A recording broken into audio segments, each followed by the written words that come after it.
Hi friends, welcome to வீட்டு kitchen.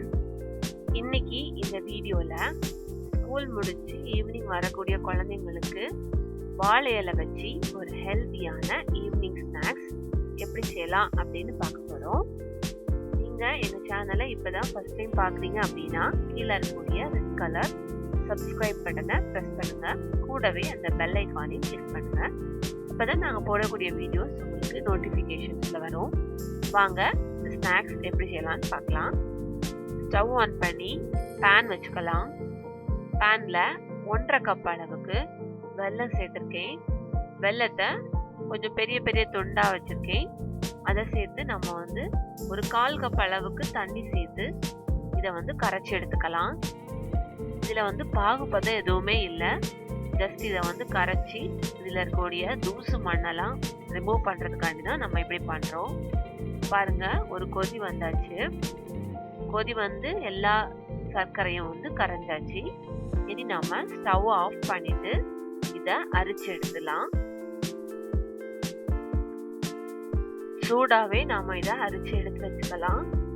இதில் இருக்கக்கூடிய கல் மண்ணும் எல்லாம் நமக்கு போயிடும். அப்போ நமக்கு சுத்தமான சர்க்கரை தண்ணி நமக்கு கிடைக்கும். இதை நாம தனியா வச்சுக்கலாம். அடுத்து ஒரு பாத்திரத்துல 1.5 கப் அளவுக்கு கோதுமை மாவு எடுத்திருக்கேன். அது கூடால 1 கப் அளவுக்கு துருவன தேங்காய் எடுத்திருக்கேன்.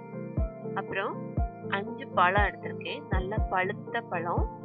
இதை நாம இப்படியே சேர்த்து கூட மிக்ஸ் பண்ணலாம். அப்படி இல்லைன்னா இதை சின்ன சின்னதா கட் பண்ணி நம்ம சேர்த்துக்கலாம். கூடவே கொஞ்சமா ஏலக்காவையும் பொடிச்சு அதையும் சேர்த்துக்கலாம். இந்த மாதிரி சின்ன சின்னதா கட் பண்ணி நம்ம சேர்க்கும் போது நமக்கு மிக்ஸ் பண்றதுக்கு ஈஸியா இருக்கும். ஸோ அதனால இந்த மாதிரி பண்ணிக்கலாம். கூடால நம்ம அரைச்சி வச்சிருக்கக்கூடிய இந்த சர்க்கரை தண்ணியும் சேர்த்துக்கலாம். கொஞ்சம் கொஞ்சமா சேர்த்துக்கோங்க. மிக்ஸ் பண்றதுக்கு எதுவா நம்ம கொஞ்சம் கொஞ்சமா சேர்த்து இதை நல்லா மிக்ஸ் பண்ணி எடுக்கணும்.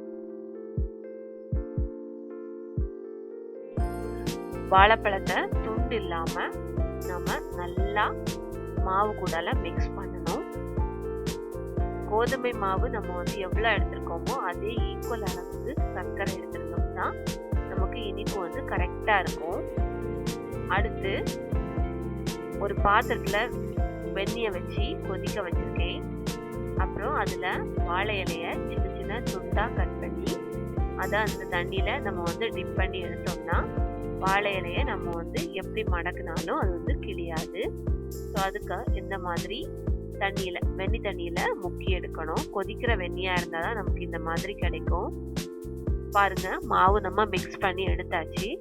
அதுல இந்த வாழை இலைய நம்ம என்ன பண்றோம்னா இந்த மாதிரி கோன் ஷேப்ல நாம ரோல் பண்ணி எடுத்துக்கணும். எடுத்துட்டு அதுல நம்ம மிக்ஸ் பண்ணி வச்சிருக்கக்கூடிய மாவுல கொஞ்சமா எடுத்து அந்த வாழை இலைக்குள்ள விட்டு அதை ட்ரையாங்குலர் ஷேப்ல நம்ம மடக்கி எடுக்கணும். பாருங்க, இந்த மாதிரி உள்ள விட்டு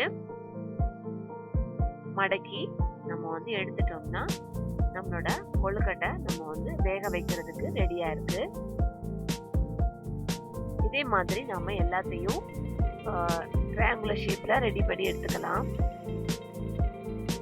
இந்த மாதிரி ரெடி பண்ணிட்டு ஒரு இட்லி பாத்திரத்துல அடியில தண்ணி வச்சுக்கலாம்.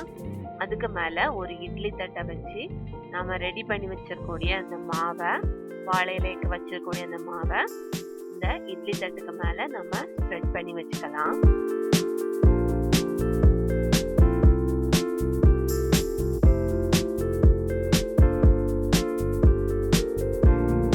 இனி இதை மூடி வச்சு ஒரு 20 நிமிஷம் வேக வச்சு எடுத்துக்கலாம்.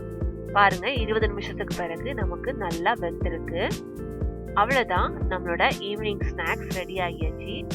இது வாழை இலையில செஞ்சதுனால நல்ல வாசனையா இருக்கும். குழந்தைங்களுக்கு விரும்பி சாப்பிடுவாங்க. ஏன்னா இதுல நம்ம கோதுமை மாவுல பண்ணிருக்கனால ரொம்ப ஹெல்த்தியானதும் கூட. இதை நீங்க உங்க வீட்டுல ட்ரை பண்ணி பாருங்க. ட்ரை பண்ணி பார்த்து உங்களோட கமெண்ட்ஸை எங்களுக்கு சென்ட் பண்ணுங்க. இந்த வீடியோ பிடிச்சிருந்ததுன்னா இந்த வீடியோவை நீங்க லைக் பண்ணுங்க, ஷேர் பண்ணுங்க. மறக்காம வீட்டு கிச்சனை சப்ஸ்கிரைப் பண்ணுங்க. தேங்க்யூ.